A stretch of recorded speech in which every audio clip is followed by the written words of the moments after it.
할렐루야. 오늘 이렇게 프랑스의 또 파리의 3일교회에 와서 이렇게 부족한 사람 말씀 전하게 되었는데 참 초청해 주신 우리 박용관 목사님께 감사드리고 또 우리 예배 가운데 우리 하나님 은혜가 크게 넘치실 줄로 믿습니다. 찬양 정말 잘하시네요. 우리 다 여기는 성가대 출신, 성악 출신들만 다 성가대를 하시나요?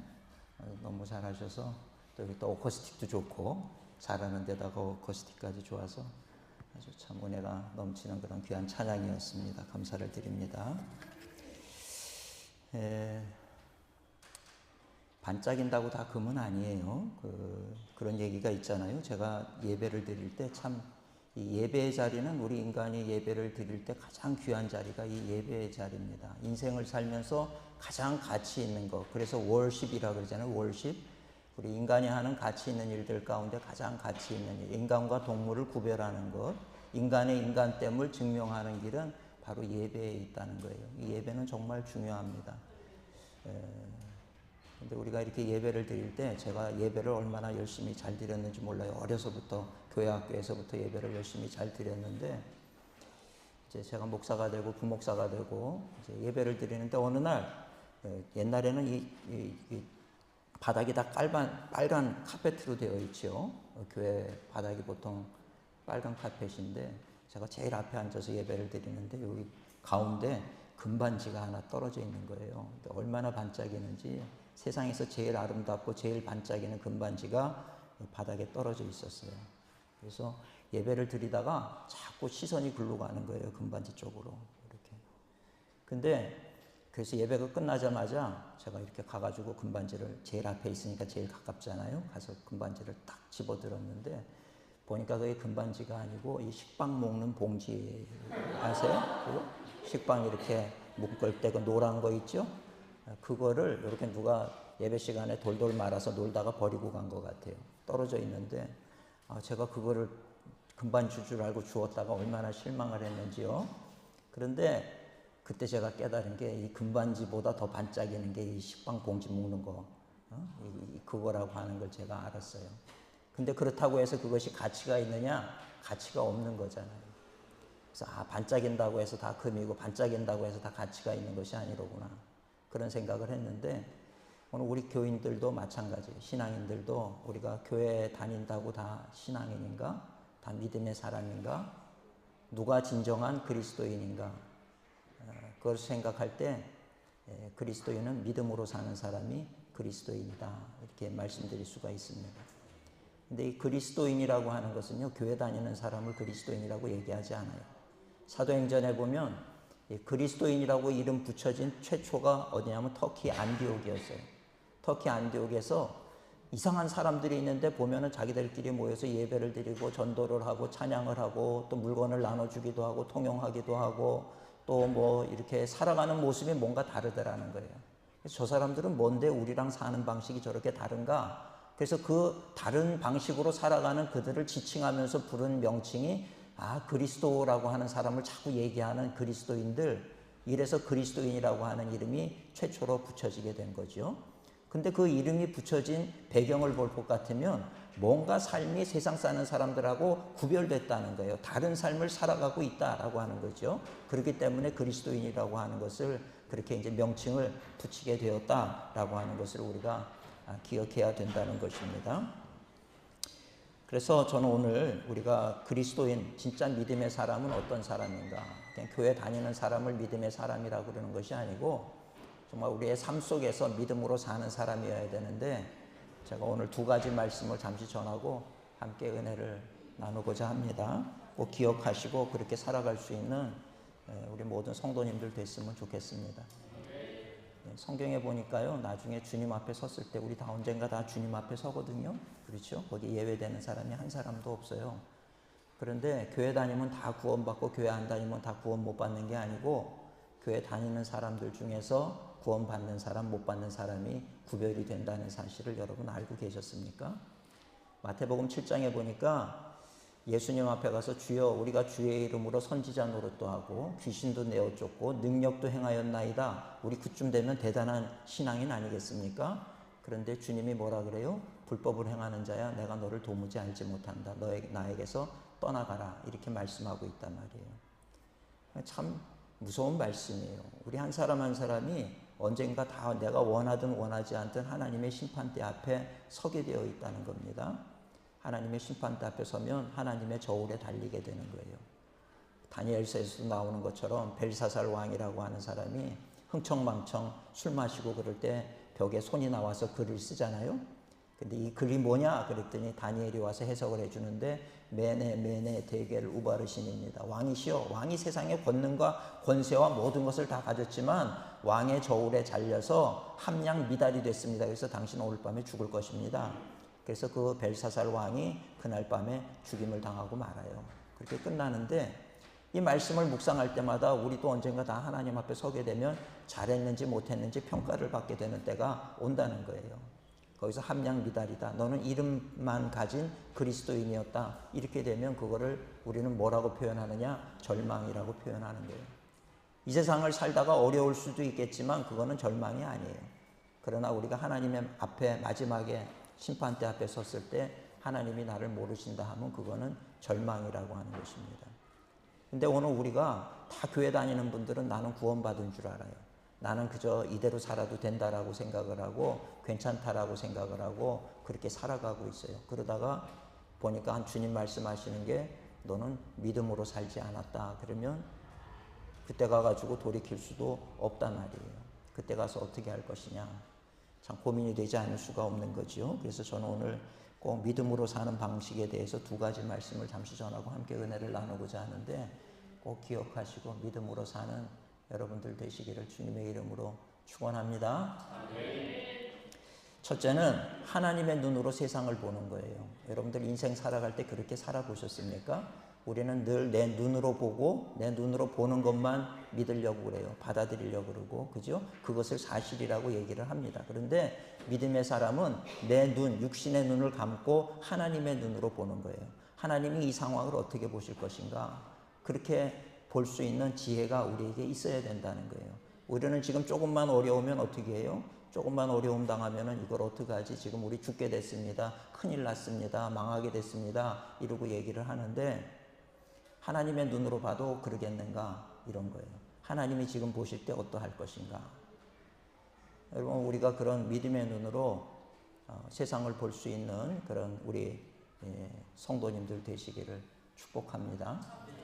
이스라엘 백성 앞에 어느 날 보니까 골리앗이라고 하는 장수가 섰어요. 키도 크고 이거 잘못하다가는 맞아 죽겠고 이거 뭐 싸움을 해도 도저히 이길 것 같지 않고 그런 마음이 들었죠.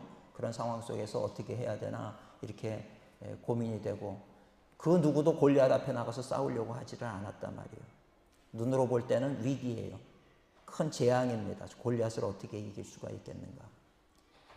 그런데 다윗은 어린 다윗이었지만 그 골리앗 앞에 담대하게 서는 거예요. 도대체 다윗이 그럴 수 있었던 이유가 무엇인가? 다윗은요, 믿음의 눈으로 상황을 봤다는 거예요.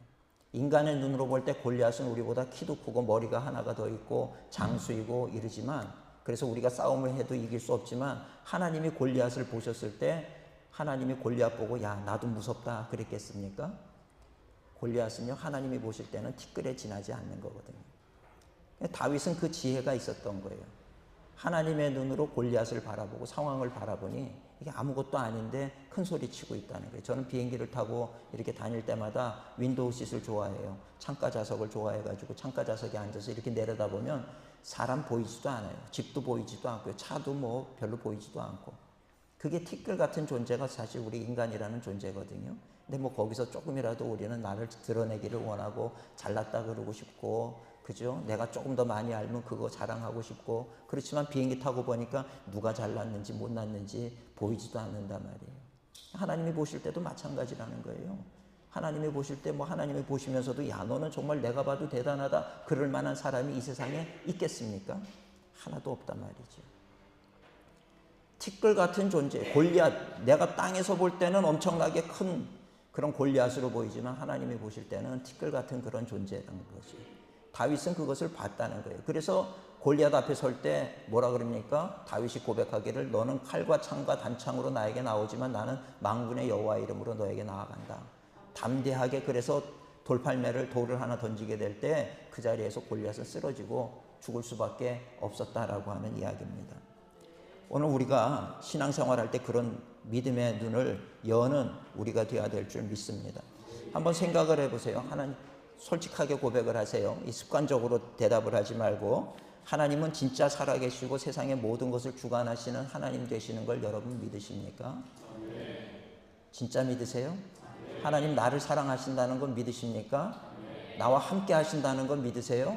오늘 하나님이 나를 여기까지 인도하시고 오늘 이 자리에 예배하게 하신 분이 하나님이시라는 걸 믿으십니까? 하나님이 지금 나의 삶의 모든 것을 감찰하시고 나를 당신의 뜻 가운데로 인도하시는 하나님이시라는 거 믿으십니까? 나보다 나를 더 사랑하시는 나의 아버지 되시는 하나님이시라는 거 믿으세요? 그럼 우리가 살면서 인생을 두려워할 게 없잖아요. 그죠? 지금 상황을 보니까 내가 어려운 상황이라 할지라도 하나님은 나와 함께 하시는데, 이걸 통해서 나에게 뭔가 계획하신 일을 이루실 분이신데, 그런데 내가 지금 이 상황 보고 아버지의 뜻을, 아버지의 계획을, 아버지의 도우심을 무시하면서 내가 두려워하고 염려해도 되는 것인가 생각을 해보란 말이에요. 그럴 수 없다는 거예요.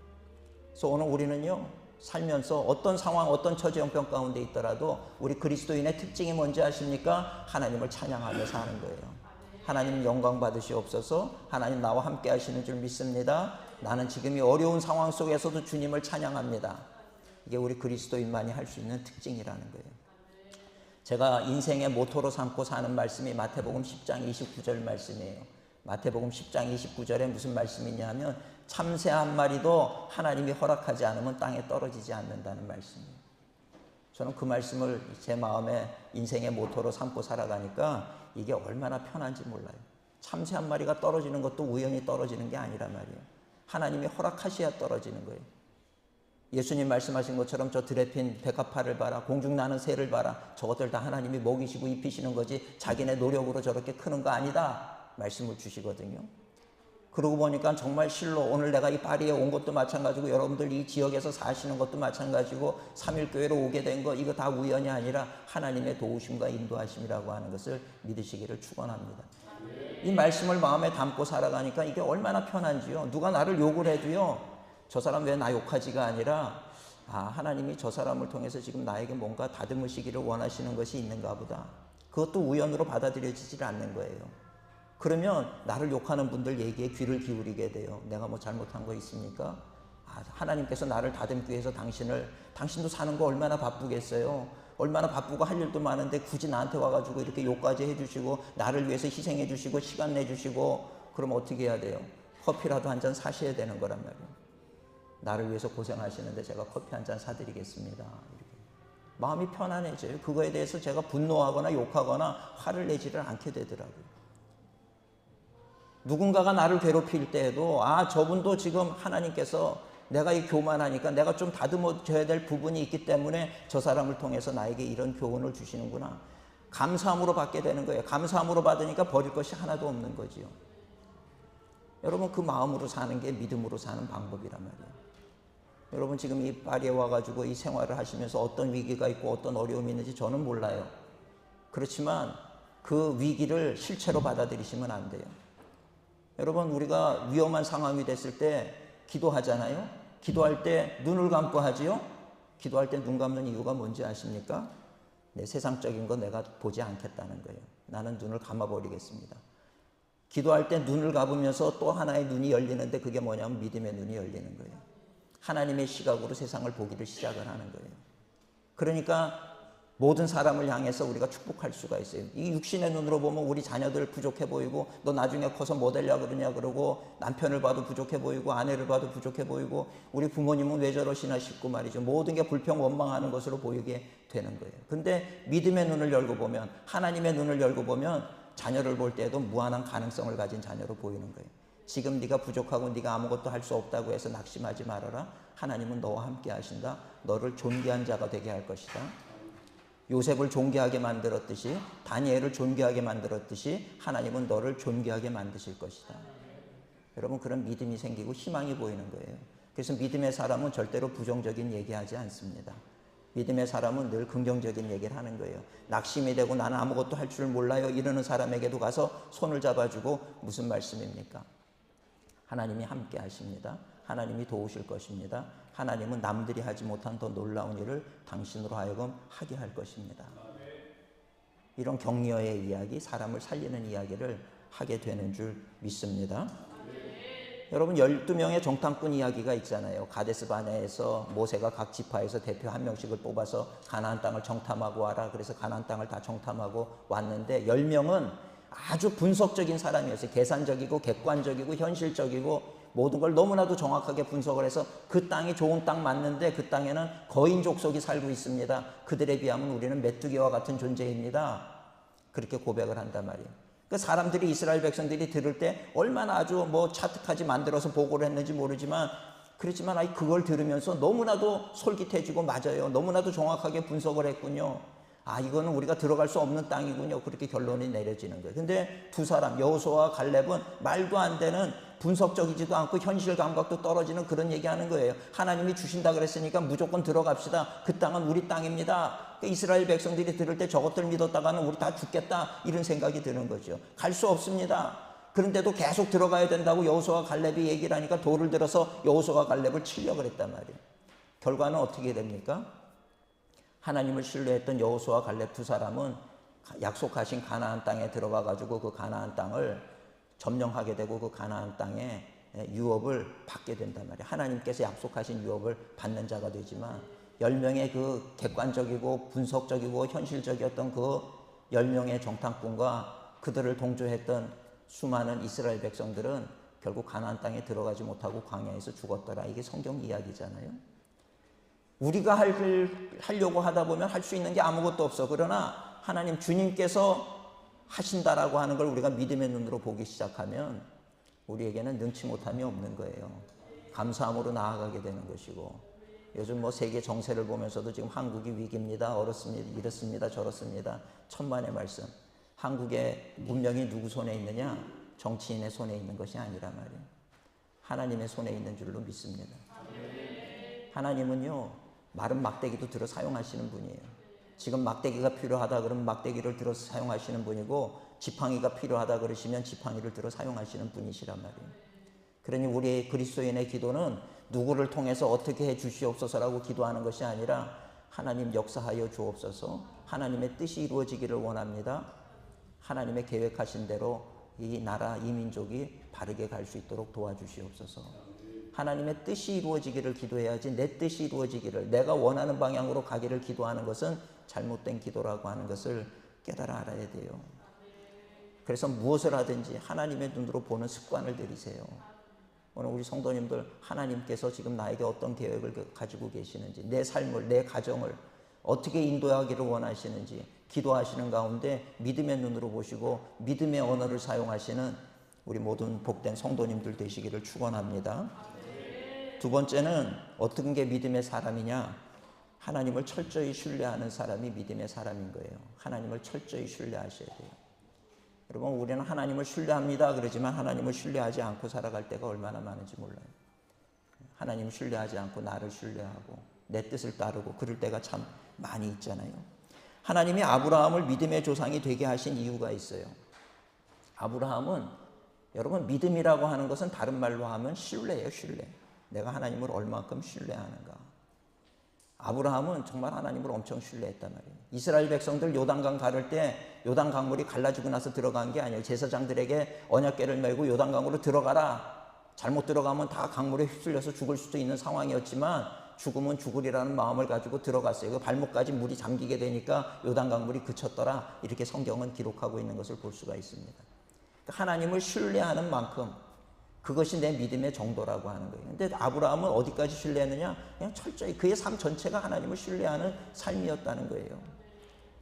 우리가 잘 아는 대로 아브라함에게 하나님이 이삭을 바쳐라, 100세에 낳은 아들인데 이삭을 바쳐라 그랬을 때 아브라함은 고민하지 않았어요. 예, 그러고 그냥 이삭을 잡아가지고 데리고 가는 거예요. 그러니까 이삭이 가면서, 아버지, 이거 뭐 나무 쪽 제사를 지낼 나무도 있고 불도 있고 다 있는데 재물은 어디 있어요? 그 얘기에 얼마나 마음이 찔렸겠어요. 그런데도 불구하고 그건 재물은 하나님이 준비하실 거야. 그러고 데리고 간 거예요. 도대체 이렇게 미친 아버지가 어디 있어요? 여러분, 이럴 수 있겠습니까? 근데 아브라함은 그랬다는 거예요. 근데 그 이유가 오늘 읽은 본문 말씀이에요. 로마서 4장 17절의 말씀. 하나님은 죽은 자를 살리시고 없는 것을 있는 것처럼 부르시는 이시다. 히브리서 11장 믿음장에도 이 얘기가 동일하게 나와요.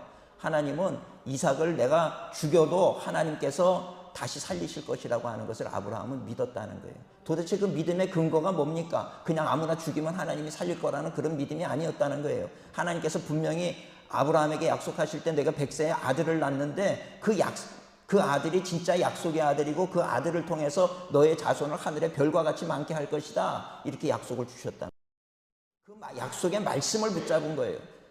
이삭을 통해서 하늘의 별과 같이 자손을 준다 그랬는데 지금 이삭을 죽이면 하나님께서 약속하신 게 다 거짓말이 되고 말씀이 되는 거잖아요. 그러니 내가 죽인다 할지라도 하나님은 당신이 약속하신 것을 이루시기 위해서 이삭을 살릴 것이다. 그것을 믿었다는 거예요. 히브리서 11장에 나오는 말씀이에요. 하나님의 약속의 말씀에 대해서 이렇게 철저하게 신뢰하는 아브라함이라는 거죠.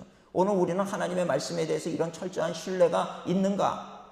그냥 하나님 아는 것으로 지식으로 머릿속에 쌓아놓고 산다 그러면 그것은 믿음이라고 얘기하지 않아요. 지식이라고 얘기하는 거예요.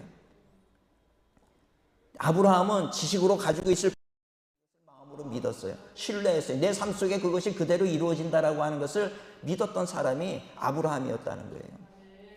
오늘 우리가 큐티를 할 때 아침에 일어나가지고 성경 말씀을 읽고 뭔가 하나님 주시는 말씀을 받으면 오늘도 내가 의무를 다했다가 아니라 그건 뭡니까? 오늘 하루를 살아가는 데 있어서 내가 지켜야 할 말씀을 주셨구나. 오늘 이 말씀 붙잡고 살겠습니다. 그리고 나아가서 세상을 살아갈 때 세상 사람처럼 세상 사람들이 좋아하는 것, 세상 사람들이 원하는 것을 따라서 사는 것이 아니라 하나님의 말씀을 붙잡고 말씀대로 살아가는 거예요. 세상 사람들이 우리를 바라볼 때 저 사람은 뭔가 달라. 우리랑 달라. 저 사람은 왜 저렇게 이 어려운 상황 속에서도 웃을 수 있는 이유는 도대체 뭐지? 저 사람은 지금 이렇게 경제적으로 어려운 상황 속에서도 나누는 이유는 무엇이지? 자기 자신을 위해서 사는 게 아니라 저렇게 나누고 베풀고 사는 저 사람들의 정체는 도대체 무엇인가? 어느 철학자에게 누가 질문을 했대요. 아무래도 그분 살아가는 모습이 그리스도인 같으니까 교인이 가가지고 혹시 선생님 교회 다니십니까? 그리스도인이십니까? 그리고 질문을 했다는 거예요. 그러니까 이분이 그 질문을 들으면서 뭐라고 대답을 했냐면 당신이 보기엔 어떻습니까? 라고 대답을 하시더래요. 그 얘기가 뭔지 아시겠습니까? 내가 그리스도인입니다라고 외친다고 해서 그리스도인이 아니라 다른 사람이 볼 때 저 사람은 그리스도인 같습니다라고 얘기하는 그 사람이 진짜 그리스도인이라는 거예요. 여러분은 세상 나가서 살아갈 때 그런 방식으로 살고 있느냐? 스스로에게 물어봐야 된다는 거예요. 여러분 교회 안에서는요 다 거룩해요. 거룩하지 않을 수가 없어. 교회 안에서는 마치 순교라도 할 것처럼 그렇게 거룩한 모습을 가지고 있지만 교회 밖에 나가는 순간부터 우리는 교회 문을 닫아버리고 그리고 세상 사람으로 살아간단 말이에요. 그죠? 그 주일에 와가지고 예배하고 찬송할 때는 주님 나와 함께 해주시니 감사합니다. 울면서 그러면서 하나님의 은혜가 얼마나 감사한지 나 같은 죄인을 기억해 주시니 감사하고 뭐 그런 찬양을 다 부르고 나가면서는 주님 따라오지 말고 교회에 계세요. 다음 주에 올게요. 문 닫아버리고 나가잖아요. 프라이버시를 지켜주십시오. 세상 나가서는 제가 할 일도 많고 바쁩니다. 따라다니시면 곤란합니다. 내가 다음 주에 반드시 올 테니까 여기 앉아 계세요. 따라오지 말라는 거예요. 그 우리의 모습 아닙니까? 진짜 중요한 것은 이 교회 안이 아니라 우리가 교회 문을 나서는 순간부터 주님 내 손 잡아주세요. 나와 동행해 주세요. 이제 세상으로 나가는데 내가 주님 함께 하지 않으면 이길 수 없습니다. 내가 세상 속에서 방탕한 삶을 살아갈 수밖에 없고 세상 사람들이 원하는 그거 따라가면서 살 수밖에 없고 내가 그리스도인으로 사는 게 아니라 세상 사람처럼 그렇게 살아갈 수밖에 없습니다. 주님 나를 놓으시면 안 됩니다. 나를 붙들어 주세요. 간절하게 기도하고 나갈 때 두 주먹 꼭 붙잡고 나가야 된단 말이에요. 저는 우리 교회 성도님들한테도 그래요. 힘든 일이 있으면 주먹을 주세요. 그래요. 여러분 주먹을 꽉 쥐는 이유가 뭔지 아세요? 주님 내 손 잡고 계시지요. 그거란 말이에요. 세상 나가면서도 주님 내 손 잡고 계시지요. 함께 해주실 줄 믿습니다. 이 믿음 가지고. 여러분 그렇게 살고 계시냐는 거예요. 세상 나가서 저기 문 밖에 나가면서 내 의무 다 했다. 이제는 한 주간 동안은 세상 사람처럼 또 흥청망청 진탕 그냥 살아가야 되겠다. 그러고 와서 주일날 와서 1시간 예배 그것도 제대로 드리지도 않고 집중하지도 않고 그러고 드리는 그 한 시간 예배 딱 지나고 나면 내 의무는 다 했고 나는 천국에 가면 하나님이 상 주실 것처럼 착각하고 사는 성도님들이 얼마나 많은지 몰라요. 우리 자신을 돌아보세요. 난 믿음의 사람인가? 나는 믿음으로 살고 있는가? 아니면 세상적인 사람으로 살고 있는가? 한번 우리 자신을 돌아봐야 되는 거예요. 아브라함을 믿음의 사람이라고 그러는 이유가 또 있어요. 조카인 롯하고 헤어질 때 조카에게 그러잖아요. 조카의 목자들하고 아브라함의 목자들이 자꾸 물 가지고 싸우니까 야, 이거 가족끼리 싸우는 게 좋지 않으니까 우리 이제 분가하자. 그러면서 조카인 롯에게 아브라함이 내가 삼촌이니까 내가 좋은 땅 택할게. 너는 내가 이쪽 택하면 너 저쪽 택게. 그러지 않았어요. 삼촌임에도 불구하고 조카야, 네가 먼저 좋은 땅 택해. 네가 왼쪽 가면 내가 오른쪽 가고 네가 오른쪽 가면 내가 왼쪽 갈게. 네가 먼저 좋은 땅 택해. 그러니까 이 롯이 얼마나 신이 나요. 내가 이제 삼촌을 능가할 수가 있겠다. 그러고 좌우를 둘러보니까 소알 들 쪽에 보니까 아주 푸른 목초지가 있고 내가 저기 가면 삼촌보다 더 잘 될 것 같고 삼촌 나 저 땅 갖겠습니다. 그러고 갔어요. 우리 눈으로 보기에는 좋아 보이는 땅이었지만 그 땅이 무슨 땅입니까? 하나님께서 심판하려고 작정했던 소돔 땅이었단 말이에요. 우리는 눈으로 보는 거예요. 눈으로 보는 게 정확하다고 생각하지만 틀린 것이 너무 많다는 거예요. 근데 우리는 눈으로 보면서도 무엇이 옳고 그른지 판단을 못해. 그러면서도 내가 눈으로 보는 것을 믿겠다라고 얘기를 하는 사람들이 얼마나 많은지 몰라요. 이게 얼마나 어리석습니까? 여러분, 사기를 당하는 이유가 뭐예요? 사기꾼들이 뭐 뿔 달렸으면 누가 사기당하겠어요? 다 잘생기고 친절해 보이고 그러니까 사기당하는 거지. 왜 봤는데 왜 사기를 당하냐 말이에요. 왜 속느냐 말이죠. 우리는 눈으로 보고 내가 확인했음에도 불구하고 속는 경우가 얼마나 많은지 몰라요. 결혼도 마찬가지예요. 좋아 보여서 결혼했는데 속았다는 사람들이 한둘이 아니더라고요. 아니 몇 날 며칠을 그렇게 쳐다보고 그렇게 좋아하고 그래놓고 뭘 속기는. 우리는 그럼에도 불구하고 눈으로 보는 거 그거 좋아 보이면 좋은 줄 알고 이게 성공이라고 생각하면 그게 성공인 줄 알고 그렇게 사는 어리석은 사람들이 얼마나 많아요. 우리는 그걸 모르기 때문에 하나님의 말씀을 의지하는 거예요. 아브라함은요, 조카에게 좋은 땅 먼저 가져라. 그렇게 선택할 수 있었던 그 이유는 뭐냐 하면 중요한 건 하나님의 뜻에 달린 거지 상황에 달린 게 아니라는 것을 아브라함은 알았다는 거예요.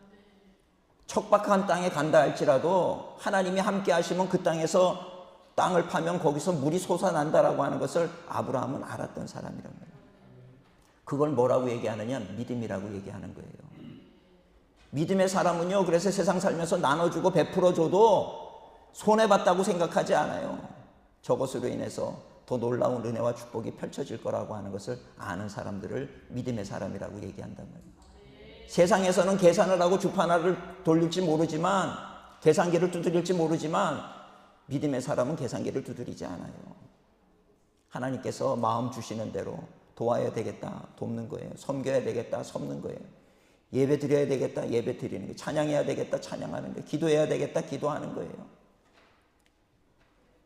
믿음의 사람이 사는 방식은 그런 거라는 거예요.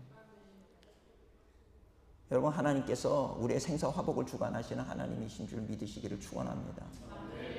여러분들 언제 하나님이 부르실지 몰라요. 여러분들 뭐 지금 젊다고 오래 살 거라고 생각하십니까? 언제 부르실지 모르는 거잖아요. 올 때는 순서대로 와도 갈 때는 순서대로 가는 거 아니란 말이에요. 그런데도 안타깝게도 그냥 젊으면 오래 살 줄 알고 그렇게 정말 내가 어느 길로 가는지도 모르고 그러고 살다가 우리에게 주어진 시간 다 됐다고 하나님이 오라 그러면 가가지고 어떤 꼴을 당하려고 그러세요. 교회 그냥 와가지고 예배 드리고 간다고 나를 믿음의 사람이라고 생각하십니까? 착각에서 깨어나셔야 돼요. 내가 정말 믿음의 사람인가? 한번 돌아보시라는 거예요. 나는 말씀 의지해서 사는가? 그저 아니면 내 잘난 맛에 사는가? 하나님 말씀대로 사는가? 아니면 내 뜻대로 살고 있는가? 한번 돌아볼 수 있는 우리가 돼야 된다는 거예요. 인생 살아가는 데 있어서 우리는 하나님을 주라 그러잖아요. 주님, 주님. 내 인생의 주라는 거예요. 마스터라는 거예요. 주님이 가라 하시면 가고 서라 하시면 서고 주님을 나의 주인으로 하나님을 나의 주인으로 섬기고 살아야 되는데 오늘 우리 여러분들은 인생의 주인이 무엇입니까? 무엇에 따라서 따라다니시나요? 군대 다니던 후배가 글을 하나를 써가지고 주보에 글을 실었는데 그 글의 제목이 뭐냐 하면 너희가 초코파이의 힘을 믿느냐예요. 너희가 초코파이의 힘을 믿느냐. 무슨 말인지 아세요? 군대 갔더니 교회에서 초코파이 하나 준다 그러니까 훈련병들이 다 교회로 몰려온 거예요. 그걸 보고 절에서 초코파이 2개를 준다 그러니까 다 절로 갔어요. 카톨릭에서 3개 준다 그러니까 다 카톨릭으로 가요. 모든 신 위에 뛰어난 신이 초코파이 신이랍니다. 초코파이에 의해서 다니지 무슨 뭐 종교나 교리나 신앙에 따라서 다니는 게 아니라. 그러니까 이 군목이 글을 썼는데 글의 제목이 너희가 초코파이의 힘을 믿느냐 이렇게 써놓은 거예요. 근데 오늘날 우리는 똑같아요. 오늘날 우리에게 있어서 우리를 움직이는 힘은 뭐예요? 하나님이십니까? 아니면 돈입니까? 만몬이라고 하는 거예요. 만몬신이 모든 신 위에 뛰어난 신이 만몬신이더라고요. 어디 가서 빌면 성공한다 그럼 거기 가서 죽도록 비는 거고, 교회 와서 기도하면 하나님께서 축복해 주신다 그럼 교회 와서 또 죽도록 빌고, 하나님 때문이 아니라 하나님을 통해서 얻는 그 뭔가 선물, 돈, 축복. 이번에 우리 목회자 세미나 때도 얘기했지만 세상에 제일 외로운 사람 산타크로스. 크리스마스만 되면 산타를 기다려요. 요즘은 안 기다리죠. 크리스마스만 되면 산타를 기다리는데 산타를 기다리는 이유는 산타가 좋아서일까요? 뚱땡이 할아버지가 뭐가 좋겠어요? 산타 등 뒤에 있는 선물에 관심이 있는 거지. 근데 그 생각을 하고 나면 오늘 우리 전 세계의 20억 인구가 기독교인이라고 그러는데 우리 하나님 참 외로우시겠다 이런 생각을 하는 거예요. 우리 하나님 참 외로우시겠다. 교회마다 하나님의 이름을 부르고 하나님을 찾고 하나님을 기도하는데 하나님이 좋아서가 아니라 하나님 등 뒤에 있는 숨겨놓은 선물 보따리 거기에 놔주려고 숨겨놓은 건 뭐 있어요? 어떤 축복이 있어요? 그거 달라는 거 아니에요? 하나님을 외롭게 하지 않았으면 좋겠어요. 하나님과 진정된 인격적인 교제와 만남이 일어났으면 좋겠어요. 하나님, 나는 아무것도 없어도 괜찮아요. 하나님 한 분만으로 나는 만족합니다. 그럴 수 있다 그러면 참 하나님이 그 성도를 통해서 얼마나 기뻐하실까요? 맨날 오기만 하면 하나님 이거 주세요, 저거 주세요, 이것도 줘야 되는데 저것도 줘야 되는데 누구는 왜 이만큼 주고 난 요만큼 줘요? 하나님 얼마나 외로우시겠어요? 여러분의 삶이 하나님을 외롭게 하는 인생인가? 하나님을 기쁘게 하는 인생인가? 제가요, 이 얘기만 하고 마칠게요. 몸이 좀 허약해가지고, 딱 봐도 허약하죠? 좀 허약해가지고. 빈혈이 있었어요, 어려서부터. 빈혈이 있어가지고 어른이 되고 난 다음에도 빈혈이 있는 거예요. 그래서 그냥 조금만 피곤하면 그냥 여기 별이 이렇게 오늘은 2개, 내일은 3개 이렇게 왔다 갔다 노란 별 이렇게. 빈혈을 알아보신 분은 알죠. 그런 게 있단 말이에요. 그런데 장로님 한 분이 오시더니 약사신데 박 목사님 이거 드세요. 제가 이제 대학부 때 은사였던 분이셔가지고 제가 깍듯이 장로님 그러고 모시는 분인데 그 장로님이 오시더니 박 목사님 이거 드세요. 그리고 주는데 아로나민 골드를 주는 거예요. 이게 뭐예요? 그러니까 아로나민 골드래. 이게 성분이 뭐예요? 그러니까 마늘 덩어리래. 이거 먹으면 좋대. 박 목사님 이거 꼭 드셔야 된대. 그래서 제가 그 아로나민 골드를 하나를 먹었어요. 별이 사라진 거예요. 그래서 제가 이 신비의 명약이구나. 별로 값도 비싸지도 않은데 이거 하나를 먹었더니 별이 사라지고 얼마나 그 다음 날도 먹었더니 별이 이제 사라진 거예요. 며칠 먹었더니 이제 별을 볼 수가 없는 상황이 됐어요. 뭐 피곤하지도 않고 말이죠. 너무 좋은 약이에요. 제가 신방을 가면요, 집사님 집에 가서 신방을 해가지고 하나님이 도우십니다, 함께 하십니다, 실컷 그냥 하나님 얘기하고 끝나고 커피 마시면서 집사님 아로나민 골드 드세요. 좋으니까 꼭 드세요. 장로님 집에 가서도 신방을 하고 나면은 하나님의 도우심에 대해서 설교를 진탕하고 난 다음에 장로님 아로나민 골드 드세요. 아로나민 골드 진짜 좋아요. 하루 하나씩 꼭 드세요. 가는 곳마다 아로나민 골드 소개를 하고 다녔어요. 근데 어느 날 제가 설교를 하고 내 방에 왔는데 어지러워가지고 다시 의자에 털썩 주저앉아서 별이 뱅글뱅글 도는 거예요. 그때 제가 무슨 생각을 했냐면 참 어이없는 생각을 했어요. 오늘 아침에 아로나민 골드 안 먹었나? 철저하게 아로나민 골드를 숭배하고 의지하고 신뢰하는지 아시겠죠? 근데 그 순간에 성령님이 제 안에 말씀을 주시더라고요. 어리석은 박 목사, 너의 생명과 너의 모든 걸 지키는 게 아로나민 골드겠느냐, 나겠느냐. 얼마나 창피한지. 다니면서 집사님 집, 권사님 집, 장로님 집 다니면서 설교 다 취소하고 싶더라고요. 회수하고 싶고 다시는 아로나민 골드 먹지 말라고 그러고 싶고 얼마나 민망했는지 몰라요. 근데 그 다음 주에 부흥사가 와가지고 부흥 하는데 그분 하나님께서 그분의 입술을 통해 가지고 말씀을 주시는데 무슨 말씀을 주느냐? 사람이 약을 의지하듯이 하나님을 의지하면 기적을 볼. 근데 그 말씀이 그냥 제 심령에 그냥 비수가 돼서 날라와서 꽂혀버리더라고. 야, 어쩌면 우리는 하나님은 그냥 말뿐이었지 우리가 인생에 살면서 하나님을 그렇게 의지한 적이 없는 것 같아요. 근데 여러분 두통 조금만 있으면 약 찾잖아요. 그죠? 고민도 안 해. 이 약 먹으면 나을 것이라고 하는 확신 가지고 약을 찾아서 헤매. 목마른 사슴이 시냇물을 찾아 헤매듯이 감기 기운만 있으면 감기약 찾아서 다니고 없으면 빨리 약국 가서 사오라 그러고 얼마나 그 약에 대해서 의지하는 것이 정말 대단한지 말이죠. 근데 그 부흥 강사님이 콕 집어서 하는 얘기가 약을 의지하듯이 하나님을 의지해 본 적이 있냐는 거예요. 저는 아론아민 골드를 얼마나 기도는 하나님께 하지만 의지는 아론아민 골드를 의지를 하고 참 이런 저의 모습을 보면서 얼마나 참 실망을 했는지 모른단 말이에요. 여러분 진짜 솔직하게 가슴에 손을 얹고 생각을 해보세요. 나는 무엇을 의지해서 살고 있는가? 나는 나 자신을 의지해서 살고 있는가? 아니면 나는 돈을 의지해서 살고 있는가? 명예를 의지해서 사는가? 자녀를 의지해서 사는가? 나는 뭘 의지해서 살고 있는가? 나는 진짜 하나님을 단 한 번이라도 내가 살면서 의지해 본 적이 있는가? 그분으로 인해서 만족해 본 적이 있는가? 그분으로 인해서 내가 감사해 본 적이 있는가? 하나님이 내 인생 순위에 있어서 가장 귀한 것 순위를 매기면 몇 번째 순위쯤 들어갈 것인가? 생각해 보신 적 있습니까? 하나님 뭐 없어도 뭐 여태까지 하나님 없이도 살았는데요. 뭐 하나님 나는 하나님 없이도 얼마든지 잘 살 수 있습니다. 이것이 우리의 모습이라고 하면 우리의 신앙은 가짜인 거잖아요. 내가 믿음의 사람인가? 두 가지를 말씀을 드렸는데 여러분 정말 오늘부터 인생 살아가실 때 이 두 가지 기억하셨으면 좋겠어요. 첫째는 습관을 들여야 돼. 내 눈으로 보는 게 아니라 하나님의 눈으로 모든 것을 보세요. 가정을 바라볼 때도 하나님이 우리 가정을 어떻게 보고 계실까? 우리 자녀들 내가 볼 때는 한없이 부족한데 하나님이 보실 때는 부족하다고 보실까? 아니면 귀하다고 보실까? 하나님의 눈으로 봐요. 내 지금 처한 상황이 너무나도 어렵고 힘든데 나는 죽을 것 같은데 하나님이 이런 상황을 죽을 상황이라고 보시겠는가? 아니면 하나님이 역사하실 때라고 보시겠는가?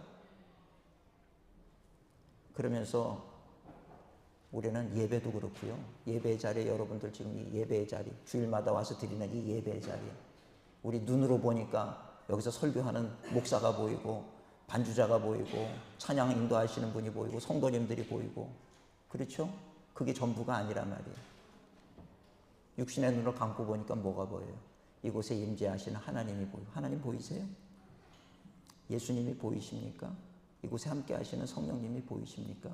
우리가 찬양하고 예배할 때 우리의 목소리가 좋아서 하나님을 예배하는 것이 아니고 천군 천사가 이 마음으로 올려드리는 그 찬양에 화답하며 반응하며 하나님께 영광 올려드리는 그런 거룩한 자리가 보이시나요?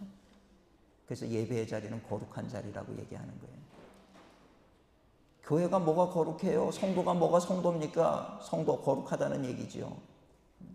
내가 볼 땐 다 죄인들, 사기꾼들 와 있는 것 같은데 어떤 분이 그러더라고요. 근데 무슨 교회가 거룩하다 그래요? 맞아요. 우린 다 죄인이에요. 교회가 거룩한 이유는 우리가 거룩해서 거룩한 것이 아니라 이 성전에 거룩하신 하나님이 거하시기 때문에 거룩한 곳이라고 얘기하는 거예요. 예배가 정말 귀한 이유는 예배의 자리에 죄인된 우리들만 있는 것이 아니라 그 예배의 자리에서 우리를 고치시고 우리를 축복하시고 우리를 위해 주시는 하나님, 거룩하신 하나님이 거하시기 때문에 예배의 자리가 귀한 것이라고 하는 것을 깨달아 알아야 돼요. 그래서 우리가 예배의 자리에 나올 때 그 하나님 앞에 신령과 진정으로 예배하는 것이 중요해요. 그리고 하나님의 도우심을 힘입으세요. 예배의 자리에서 저는 수도 없이 많은 기적들을 경험을 했어요. 예배의 자리에서 하나님께서 여러분들 예배 드리는 거 감시하는 거 아니에요. 수고했다. 사랑하는 아들아, 사랑하는 딸아, 내가 너의 마음을 안다. 위로해 주시고 격려해 주시고 붙잡아 주시고 치유해 주시고 회복시켜 주시고 이 예배의 자리에 우리는 예배를 드리고 찬양할 뿐이지만 하나님께서는 우리 예배를 통해서 죄와 저주의 사슬을 끊어버리시고 영적으로 매어 있는 것들을 끊어버리시고 어둠의 영들을 물리쳐 주시고 이런 기적이 일어나는 자리가 예배의 자리란 말이에요. 믿음의 눈이 열리지 않으면 그냥 따분해. 모든 것이 따분하죠. 믿음의 귀가 닫혀 있으니 설교를 해도 귀에 들어오지를 않는 거예요. 생명의 말씀이 주어져도 장독 뚜껑 닫아놓으면 아무리 소나기가 부어져도 그 장독 안에, 항아리 안에 물이 고일 수 없는 거죠. 뚜껑을 열어놔야 되는데 뚜껑 꼭 닫아놓고 예배를 드리는데 어떻게 은혜를 받겠어요? 참 신기한 거는요, 저는 벌써 뭐 수십 년째 제가 목회를 하지만 똑같은 설교를 하는데 한쪽에서는 반응을 해요. 은혜를 받고 눈물을 흘리고 기적을 체험하고. 그러나 한쪽에서는 아무런 감흥도 없고 따분하게 생각하고. 제가 다른 메시지를 전하는 게 아닌데 어떻게 그렇게 반응이 다를까요? 그 이유는 뭐라고 생각하십니까? 한쪽은 열려있는 마음이고 한쪽은 닫혀있는 마음이라는 거예요. 귀를 닫고는 들을 수가 없는 거예요. 듣고 은혜 받고자 하는 의지가 나에게 있느냐 없느냐 너무 중요한 거예요. 그것이 결국 우리의 미래를 결정한다는 사실을 여러분들 꼭 기억하시기를 축원합니다. 오늘부터 습관을 들이세요. 나가서 볼 때 믿음의 눈으로 보겠습니다. 하나님의 시각으로 세상을 보겠습니다. 그리고 두 번째, 하나님, 나는 무슨 일이 있어도 내가 지금 어려움 당하고 망하는 상황이라 할지라도 나는 하나님을 신뢰합니다. 하나님을 포기하지 않겠습니다. 나는 하나님, 나보다 나를 더 사랑하시는 하나님께서 나를 결코 망하게 하지 아니하시는 하나님이시라고 하는 것을 나는 믿습니다. 여러분, 그런 고백이 있을 수 있기를 주님의 이름으로 축원을 드립니다. 믿음의 사람으로 하나님을 기쁘시게 하는 저와 여러분 되시기를 주님의 이름으로 축원합니다. 기도하겠습니다. 사랑과 은혜가 충만하신 하나님 은혜 감사합니다. 오늘 말씀을 통하여서 정말 우리가 믿음으로 사는 것이 무엇인지 말씀을 전하였는데, 우리 파리 3일교회 모든 성도님들 믿음의 사람들 되게 하시고, 그래서 세상을 넉넉히 이기는 하나님의 사람들 되게 하여 주시옵소서. 예수님 이름으로 축복하며 기도드리옵나이다. 아멘.